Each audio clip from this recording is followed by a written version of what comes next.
welcome back to Cooking with Kani. Thank you for tuning in once again. I'm going to be bringing you another cooking video in this quarantine cooking series. Today I'm going to be making homemade pizza dough.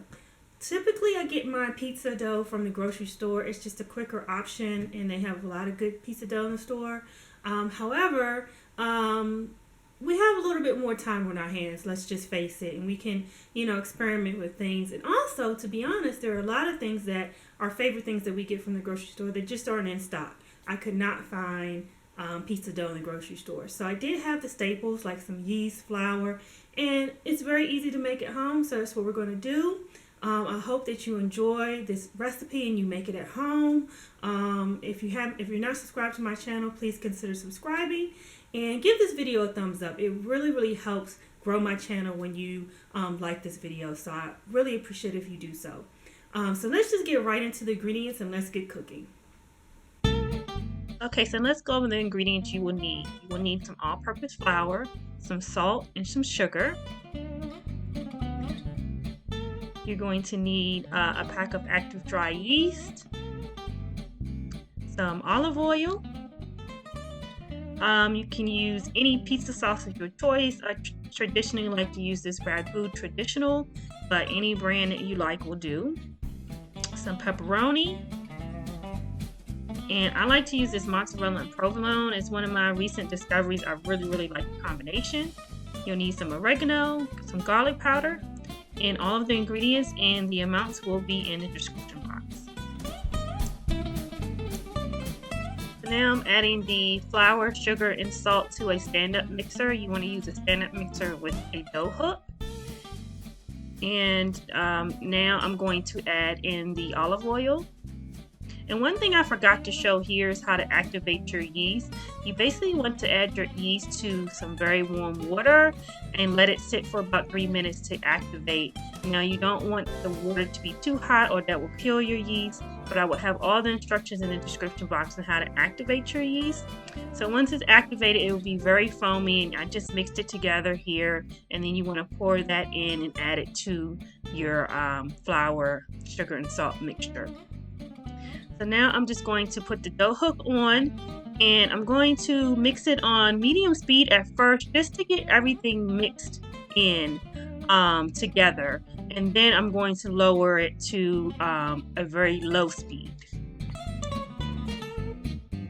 So you're going to mix it on medium speed just until it comes together, and then you're going to turn it down on low and mix it for 10 minutes.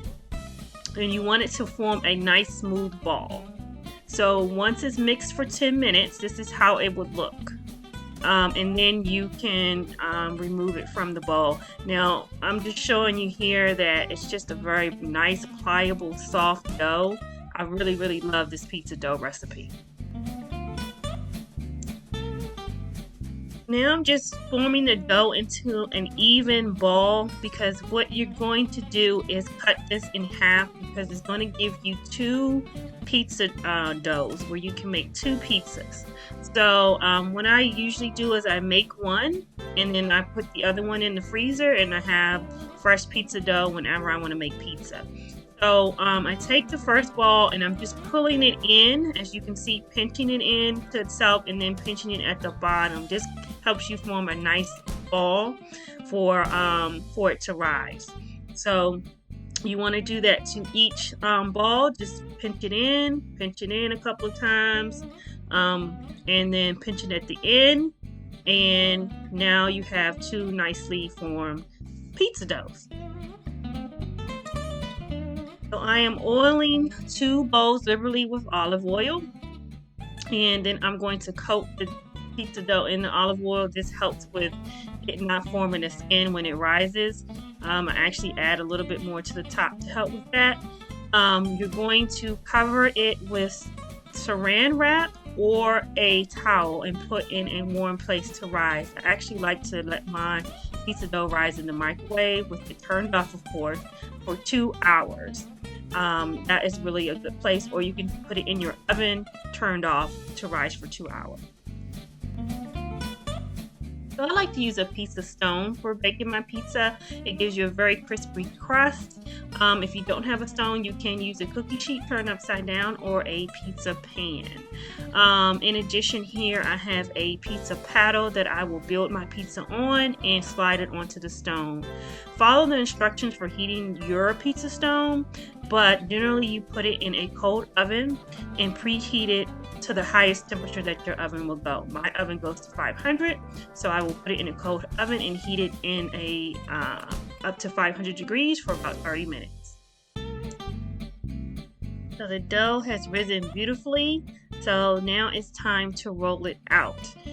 So you're going to want to put a little bit of flour down onto your surface so it doesn't stick.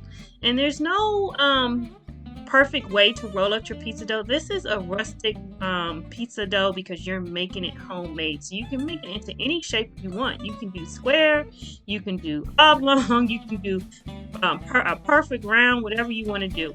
So what I like to do first is just kind of stretch it out just a little bit into a circle, and then I'm going to roll it out with a rolling pin. And do not stress over this. Just make it as big as you want, as thin as you want, as thick as you want. This is your dough. So I am just rolling it out here, and this dough actually rolls out really easily. So I found it very easy to do. So once it's rolled out into the thickness that I wanted, I am then going to pick it up and put it onto my pizza paddle so that I can build it on my pizza paddle. Now, of course, if you're using a pan, pizza pan, you'll just build it onto your pizza pan. If you're using a pizza paddle, make sure that you flour it very well so that it does not stick, because you want this to slide off onto your pizza stone. So I am now stretching it out to my likeness, and sorry for the blurriness, it will come back into focus here. So now it is time to start building your pizza and putting your pizza toppings on. I like to brush my dough with some melted butter, and I add some garlic powder to the butter. I think it gives it a really nice flavor. So I brush that on before I put on the pizza sauce. Now I'm adding the sauce. I'm making a double pepperoni pizza, but of course your world is your pickle. You can make anything, any type of pizza you want to make. So this is just what I'm making tonight. I do make different variations as well. So be, creative with your pizza and have fun. So now I'm adding my first layer of pepperoni. So I add pepperoni all over the pizza, and then I am going to add cheese, and then I'm going to add another layer of pepperoni. So this is a double pepperoni pizza. So I'm adding the cheese here, and then I'm going to top it with another layer of pepperoni.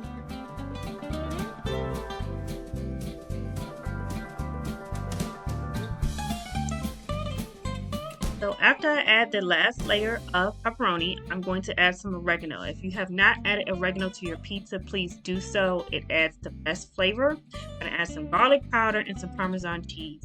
I'm going to bake it on my pizza stone for about 13 minutes. If you are using a pizza pan, you may have to bake it a little bit longer, but start checking it at 13 minutes for your desired doneness.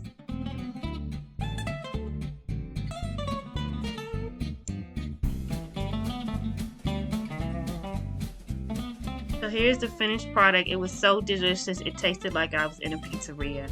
Thank you for watching, guys, and I really hope that you make this. And if you do, please leave a comment below on how much you liked it.